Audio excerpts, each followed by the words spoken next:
Olá, eu sou o Dr. Zé Bento. E eu sou o Fernando Rocha. E hoje nós vamos falar sobre a importância do pré-natal. Um conjunto de exames que faz toda a diferença para a saúde do bebê e da mãe também. Agora, aqui com a gente, no Tudo Bem.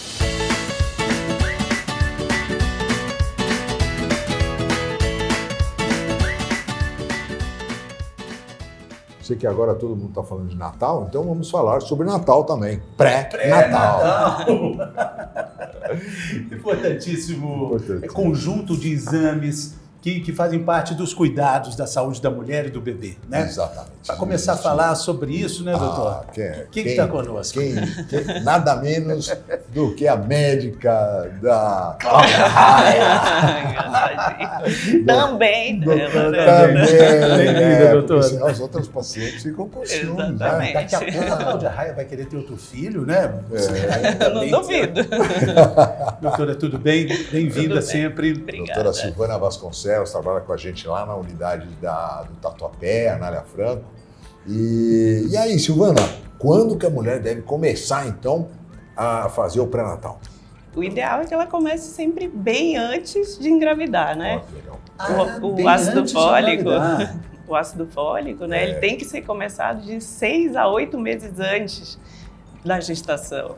Esse é um conceito moderno, é um conceito preventivo, muito interessante. Você começar, quando você está planejando uma gravidez, você vai ao médico, não depois, como as nossas avós só iam ao médico depois que atrasava a menstruação. Exatamente. E nesse conjunto de cuidados, a gente tem também as vacinas que são importantes. Isso. O ideal é que a gente tem que ter as vacinas atualizadas, né? Não esperar ficar grávida para atualizar. Tem que ter hepatite B, pelo menos 3 doses, né? E se você tem menos de 16 anos, são 2 doses. Acima de 16 anos, são 3 doses. A da gripe, que tem que ser anual, estando grávida ou não, mas na gravidez ela precisa estar atualizada. E a DTPA, né? Que é a antitetânica. Se você tem o esquema completo do antitetânica, você só faz essa DTPA, que é difteria, tétano e coqueluche, depois da 20ª semana.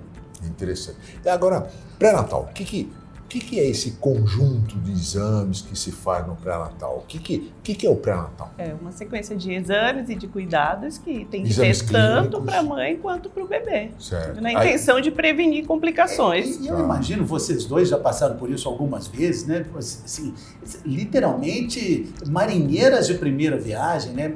Maridos também de primeira viagem ali como futuros pais, famílias inteiras ali naquela preocupação. Vocês têm que esclarecer muitas coisas nessas primeiras consultas, né? É muito interessante porque você não faz o pré-natal só, essa assistência, essas orientações, não é só para a gestante. É orientação para a família inteira, para o marido. Vem todo mundo? Vai todo mundo.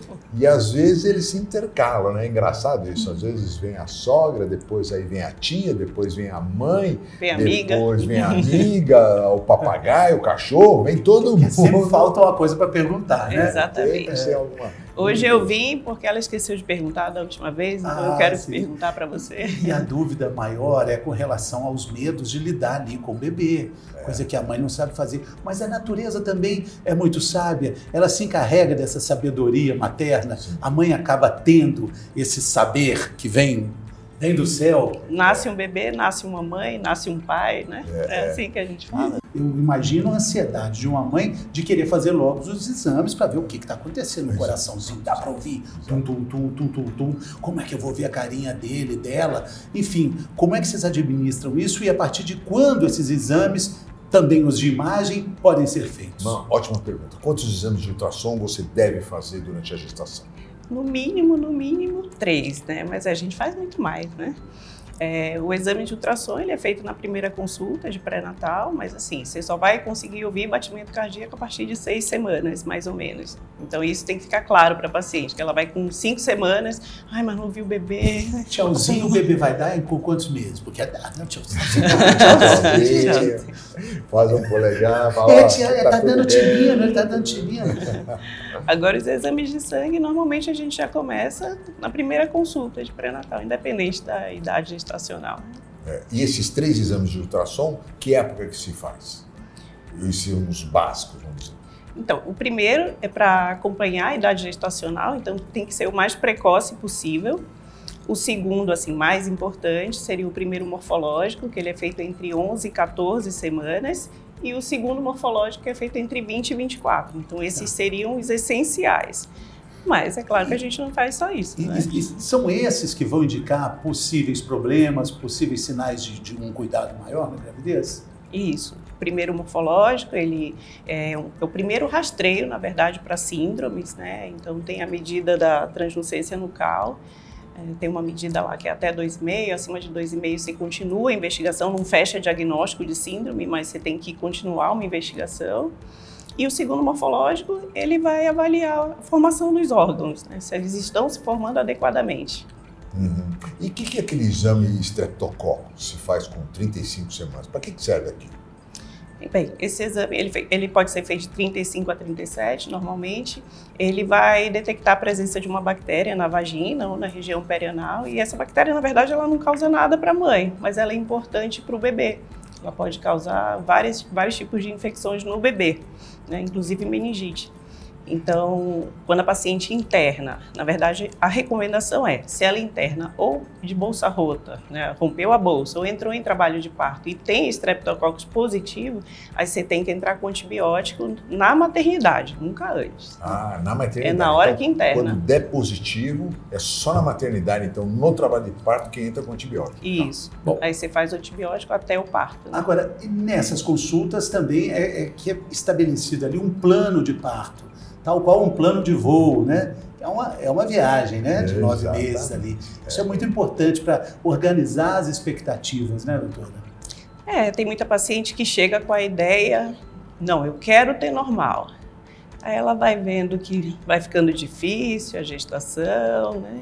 E muda de ideia lá na frente. Mas eu acho que o plano de parto você tem que orientar a paciente sobre os dois tipos de parto, né, sobre a possibilidade normal, ninguém tem certeza que vai ter normal, né, mas sobre a possibilidade de ter um parto normal e o que ela vai enfrentar pela frente. Né? O que vai aparecer de dificuldade, a dor, é muito importante ela ter ideia da dor. Eu sempre falo, você tem que ir preparada para a dor, tem que trabalhar a cabeça que vai doer, mas que isso não é uma dor de doença, né? É uma dor de trabalho de parto para ter o seu maior bem aqui com você.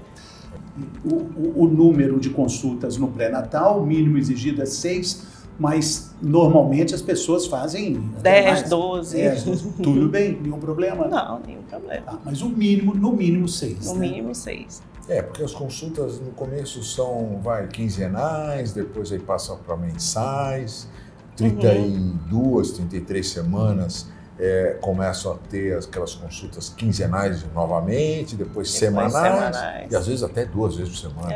Passou de 39 a 40 semanas. É importante essa consulta para ela reestabelecer ali, claro, o bebê já está ali, né, dando o ar da graça, literalmente, mas tem algumas condutas que ela precisa ter, ela vai deixar de beber, ela não pode fumar, a alimentação vai mudar. Atividade física, Atividade física, né? Então, elas sempre perguntam, né, sobre atividade física. Bem, se ela já fazia atividade física, o ideal é ela continuar fazendo, né? Não parar. A não ser que seja uma atividade física muito intensa, aí eu peço para diminuir um pouquinho a intensidade. Sim. Muito bem, a gente vai continuar falando mais sobre isso, vamos falar também sobre alimentação, vamos falar sobre fisioterapia, vamos falar com gente muito bacana ainda hoje, mas eu quero te agradecer por enquanto, doutora. Obrigada a você. Obrigada. Sempre bem-vinda. Muito obrigada. E agora nós vamos ter um quadro que são os mitos e verdades no pré-natal. Vamos ver.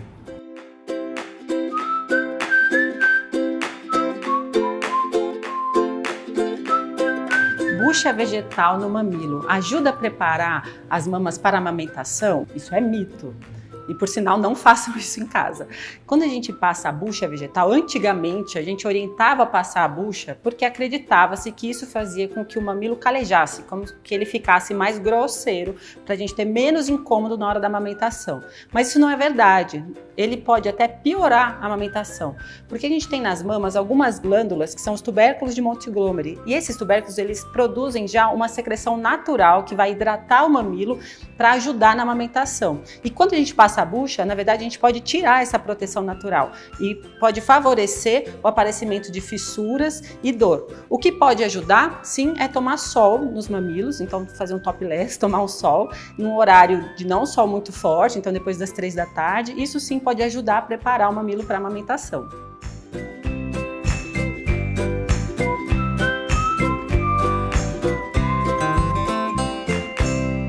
Muito bem, estamos de volta, Doc.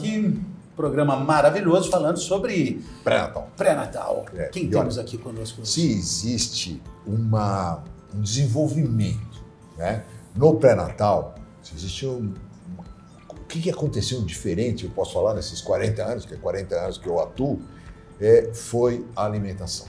Alimentação, a importância da alimentação da mãe durante o pré-natal, o que isso pode representar para aquele recém-nascido, para aquele bebê e para as próximas gerações. Olha que loucura, para as próximas gerações. Então, estamos aqui com a nossa nutricionista top, a Thaís Belix. Ela trabalha comigo lá na Avenida Brasil, aqui na nossa unidade da Avenida Brasil. E ela vai explicar para a gente por que é tão importante essa alimentação na gravidez para o bebê. Bem-vinda. Obrigada pelo convite de novo. Então, quando uma mulher fica grávida, as necessidades nutricionais delas aumentam muito, porque ela está formando uma pessoa ali. Então, a nutrição, tanto a nutrição, a alimentação, tal, quanto a suplementação, vem para suprir isso. Então, por isso é tão importante. Ótimo. O que não pode faltar no prato de uma gestante? Nossa, eu acho que é a hora mais importante para você pensar em equilíbrio, né? Então, aquela frase antiga, né, já, uma grávida tem que comer por 2, isso já não é uma... Nem que ela tenha gêmeos? Não. Não, nem que ela tenha gêmeos, porque na verdade, por exemplo, no primeiro trimestre dela, ela não queima mais caloria ainda.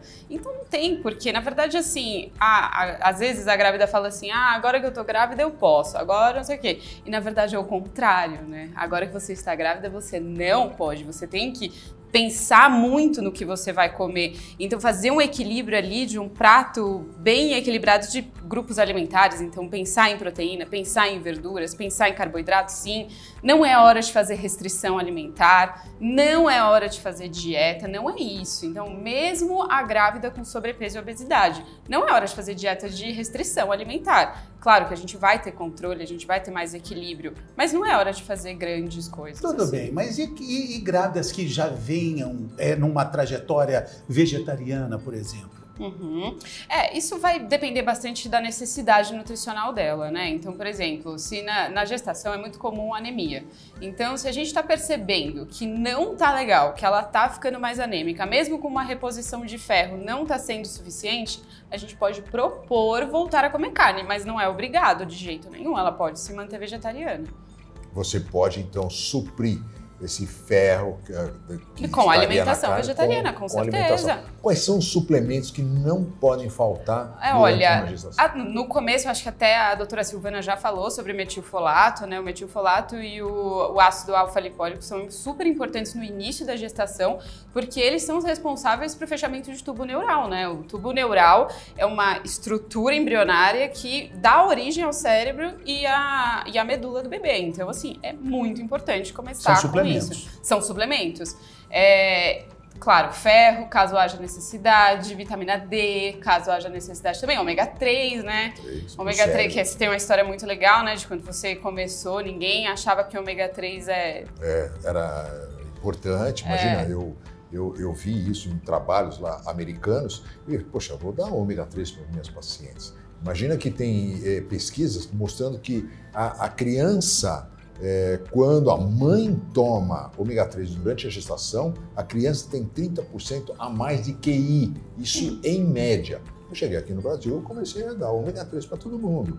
E aí, muitos colegas falavam assim, imagina, isso aí é marketing desse médico aí que só vai na televisão, é marketing. Mas marketing, hoje todo suplemento sério Todo médico sério. gravidez, todo médico sério dão um suplemento de ômega 3 é praxe, todo mundo toma, tem que tomar. Agora, Thaís, tem também uma questão muito importante com relação ao peso que a mulher deve ganhar, ou o percentual de peso permitido.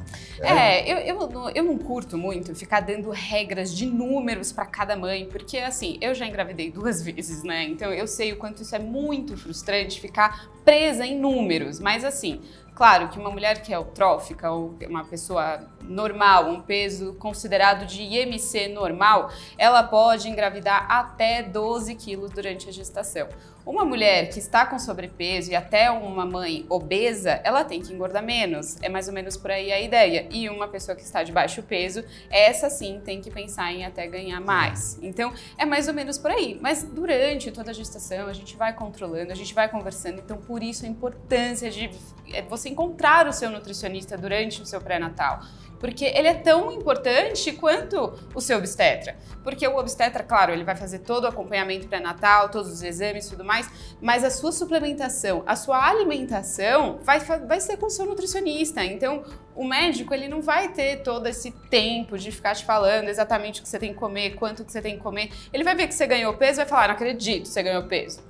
Próximo, sabe? Ele não vai aprofundar isso como nutricionista, Sim, né? E é muito importante falar que quando existe a oportunidade do planejamento da gravidez, é preciso também ter um planejamento do controle dessa obesidade. Claro, Porque sim. não dá para combinar justamente obesidade e gravidez, né, Thaís? Não combina. Assim, é uma gestação muito mais difícil, com muito mais risco. Então, a suplementação dela tem que ser ainda mais acompanhada. Então, uma mulher obesa que engravida, ela tem que ter muito cuidado, assim, muito cuidado para não engordar ainda muito mais. Tem que ter. E para ela já é muito mais difícil, né? Porque se ela já é obesa, para ela já é uma questão, então ela é obesa, aí ela engravidou, então tudo torna-se ainda mais difícil, né? O que é preciso sair do prato da alimentação de todo dia? Ah, nossa, tem bastante coisa. Por exemplo, carne crua, né? A carne vermelha crua não é bem-vinda, de jeito nenhum. Aquela comida, aquele quibezinho cru, doutor? Ai, é horrível, sofrer, tá?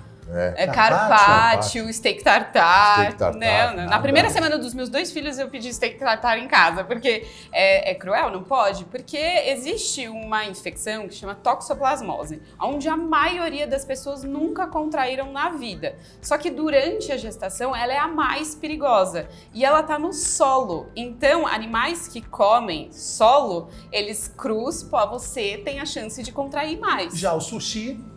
Tá liberado. Liberado assim. Eu não experimentaria coisas novas, não experimentei coisas novas, né?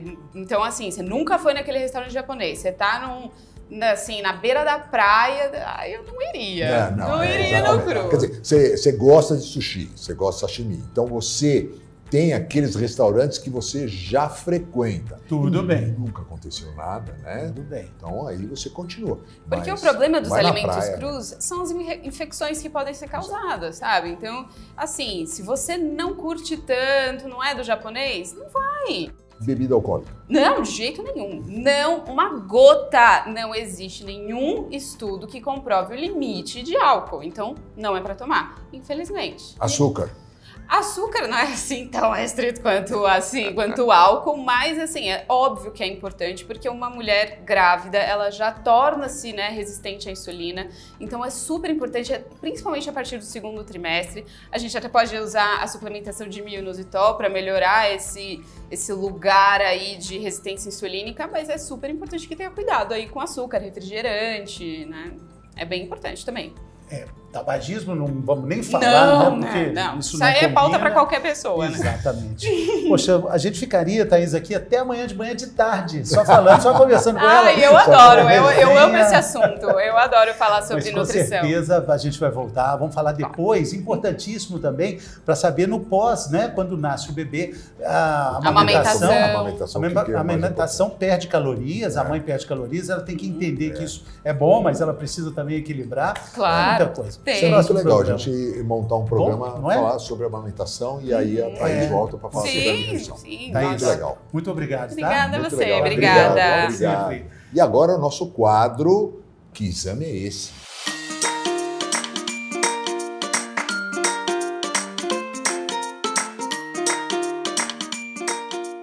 Durante o pré-natal, as gestantes fazem vários exames e um deles é super importante, que é a curva glicêmica. A gente faz esse exame entre 24 e 28 semanas, que é para a gente poder detectar diabetes gestacional. E como é feito esse exame? Esse exame a gente escolhe primeiro uma glicemia em jejum, e aí a gestante ela toma uma solução bem açucarada, que não é muito gostosa, mas muitas vezes a gente consegue fazer com que gelada a gente aceite melhor.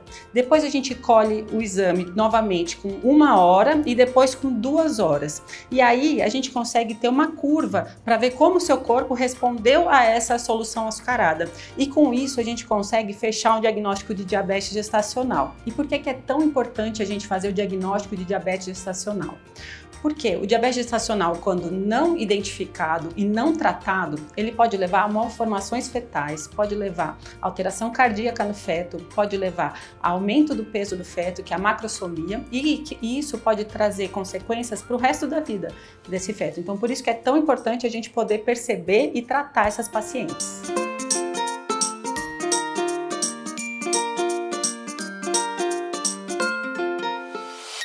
Muito bem. Hoje eu tenho uma honra muito grande de apresentar a Isabela Stavoli, nossa fisioterapeuta ginecológica. Por que essa honra tão grande? Primeiro que eu não conheço nenhum consultório de ginecologista que tenha uma fisioterapeuta ginecológica. E você não imagina, vocês vão agora saber a importância disso que tem na vida da mulher. Bem-vinda. Então, Isabela, é muito gostoso você estar trabalhando comigo. Eu vejo todo o seu trabalho lá na clínica, como as mulheres ficam satisfeitas com o seu trabalho. Você está de parabéns. Elogiada pelo chefe assim, nossa, de cara. Assim, lisonjeada, viu, parabéns gente? de novo, viu? Obrigada, eu que agradeço a confiança e é um prazer imenso estar aqui e falar também de um tema tão importante, né, que é a gestação. Então, fala pra gente, então, qual que é a importância, então, desse acompanhamento genital da fisioterapeuta durante o pré-natal? Bom, a fisioterapia, a gente tem um olhar, assim, em relação na gestação, pensando em prevenção, né? Então, a gente espera que a gestante passe todo o período gestacional sem queixas, sem dores, sem desconfortos, né? E prevenindo que essas queixas possam ir surgindo ao longo da gestação. Então, a gente cuida também em relação à diástase, né? Então, a gente cuida dos músculos íntimos, prevenindo incontinência urinária, prevenindo escapapum, escapafezes, da mesma forma que a gente cuida da coluna, da forma de sentar, forma de levantar. Então, tudo isso vai interferir no dia a dia. Porque a dor, ela é incapacitante, ela deixa de fazer coisas, né, no dia a dia dela por conta daquele desconforto, né? Então, a fisioterapia, a gente ajuda ela a ficar bem até o finalzinho da gestação. O corpo vai mudar muito, né? Muda muito. Tem toda uma adaptação postural, né? Então, a lordose, fica uma hiperlordose da lombar, então acentua um pouquinho os ossos, assim, como se fosse ela anda um pouquinho mais empinada.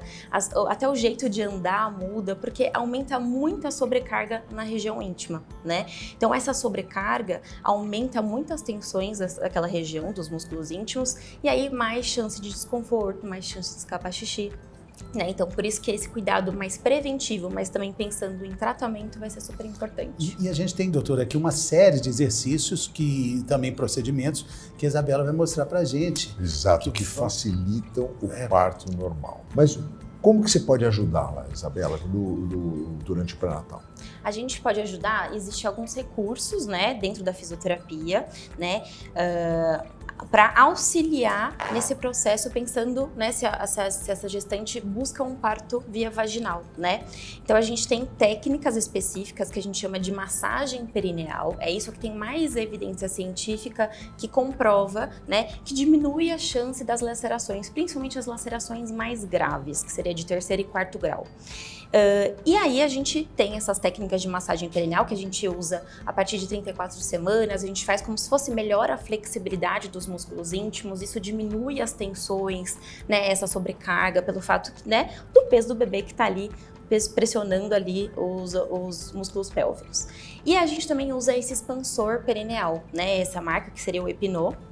a partir de algumas semanas. Isso depende muito de como que está o assoalho pélvico dessa paciente. Se tiver um assoalho pélvico muito rígido, muito tenso, a gente adia um pouco para usar esse expansor, porque a gente precisa ter uma boa flexibilidade, né? Pelo fato da gente não se movimentar tanto, os músculos têm mais encurtamentos, as fáscias estão mais encurtadas, então a gente tem que trabalhar essa flexibilidade. É importante a mulher saber que isso não adianta o trabalho de parto, não é fazendo esses exercícios que vai ter um parto prematuro, absolutamente. Agora, não vai você querer participar de uma maratona, vestir o tênis e sair correndo por aí. Você não vai chegar no fim nunca. E a gravidez é uma maratona. O parto normal, o parto vaginal, é uma maratona que você precisa estar apto para vencer essa maratona. É um trabalho de parto, né? É um trabalho de parto, senão seria uma diversão de parto. Por falar nisso, a corrida também é um exercício importante. Muitas grávidas correm, né? Antes da gravidez, e podem correr durante quanto tempo depois? Como é que é? Na gestação, pensando em assoalho pélvico, como fisioterapeuta, a gente não recomenda. Mas é claro, se for uma questão muito um hábito dela, anterior, a gente... É difícil, né, doutor? Nós tivemos uma assim, né? Você lembra? Ela era queria correr? Ela corria 15 quilômetros todo dia. Todos os dias. Ela sentia necessidade e corria todo dia. E ela falou, eu não vou conseguir deixar de correr. Eu falei assim, bom, então vamos negociar. 15 quilômetros você faz em quanto tempo? Eu faço em 1h30. Então vamos metade. 7 quilômetros, então, por dia, e ela corria 7 quilômetros. E correu até o 9º mês de gravidez. 9º mês. Uma coisa impressionante. O pessoal da academia ficava todo mundo maluco. Falava, essa mulher vai vai parir aqui, vai cair esse nenê aí na rua. Hoje corre com o menino no colo. Eu acho que sim. Viu? Mas é um cuidado que a gente, né, assim, tenta falar pra ela assim. Então a gente cuidou muito do assoalho pélvico dela, da ativação de abdômen. São né? pessoas diferenciadas, né? Mas ali tem musculação, tem hidroginástica. Sim. Ginástica. Que não tem um impacto. Yoga. Não tem impacto. Yoga. São, assim, ótimos exercícios ali que ela pode associar, pode fazer todos eles, né? Se tem uma liberação médica, isso é importante, né? Que tem pacientes que têm, né, alguma contraindicação, mas se não tem contraindicação, é super importante. Para a questão cardiorrespiratória, a questão, né, de inchaço. Do nenê, até a quantidade de vascularização, a quantidade de sangue que chega na região. Sim. Quer dizer, não tem nenhuma contraindicação, assim, uma atividade física, a não ser que tenha alguma contraindicação obstétrica, né? Saltos não é muito legal, assim, é lógico, é muito individual tudo isso. A gente precisa entender como que era ela antes de uma gestação, que exercícios que ela praticava, como que tá, se ela tá com uma diástase muito grande, se ela tem uma baixa percepção, daí a gente tenta ajustar e tentar outras alternativas, né? Porque eu acho que a gente precisa entender a individualidade de cada uma, o quanto isso é importante na vida dela. E principalmente minimizar alguns problemas que são inevitáveis. Por exemplo, dor nas costas. Vai aparecer, né? Pode aparecer. É algo comum, mas não é normal. Daí a gente tem que ajustar com alongamentos, postura na hora de sentar. Como que ela trabalha? Normalmente tem algumas pacientes que falam assim, eu trabalho no sofá ou na cama. Toda com a postura toda inadequada. Então a gente tem que ajustar isso como, né, fisioterapeuta, a gente tem que ajustar para não deixar que isso vai piorando, porque isso é algo que pode só ir acentuando, né? Porque a barriga vai crescendo e aí as dores vão piorando. Então a gente consegue mas não ajudar. É normal. Adorei. Exatamente. Adorei É essa comum, frase. mas não é normal. Muito legal. Doutora, querida Isabela, muito obrigado. Eu que Foi agradeço. ótima a participação, acho que grandes ensinamentos aqui. Valeu Muito legal. demais e volte sempre. Muito Vamos obrigada. depois falar Muito sobre esse acompanhamento, a vida sexual ativa da mulher, né? Exato. O fortalecimento do assoalho pélvico. Vamos falar também desse approach que a Isabela dá depois do parto, Sim. Isso. que é tão importante quanto antes do Também, parto. também. Muito legal, Se prepare. muito bom. Muito E obrigada. agora, Obrigado. doutor? E Obrigado. agora Obrigada. nós temos a prosa Ah, de consultório. vamos lá. Olha lá, vamos ler.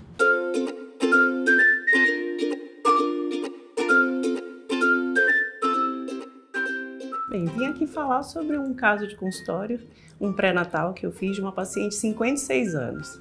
Isso mesmo, 56 anos. Uma paciente que queria muito gestar, mas foi desenganada por vários médicos, né? Principalmente por causa da idade. Mas uma paciente diferenciada, uma paciente que cuidava muito, que cuida muito da saúde, alimentação, faz atividade física, enfim.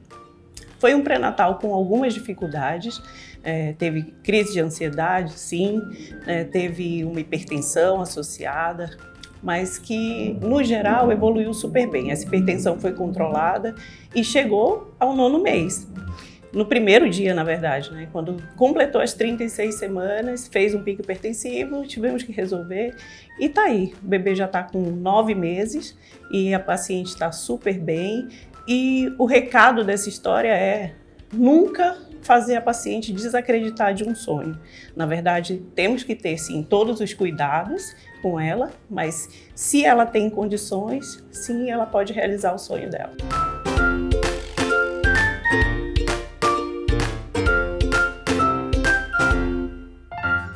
Informação é sempre o melhor remédio. É isso aí. Muito obrigado pela sua companhia. Compartilhe esse conteúdo com as pessoas que você sabe. Vão aproveitar do que tem aqui, com muita fartura. Informação útil sobre saúde e qualidade de vida. É isso aí. E lembre-se, tá tudo bem.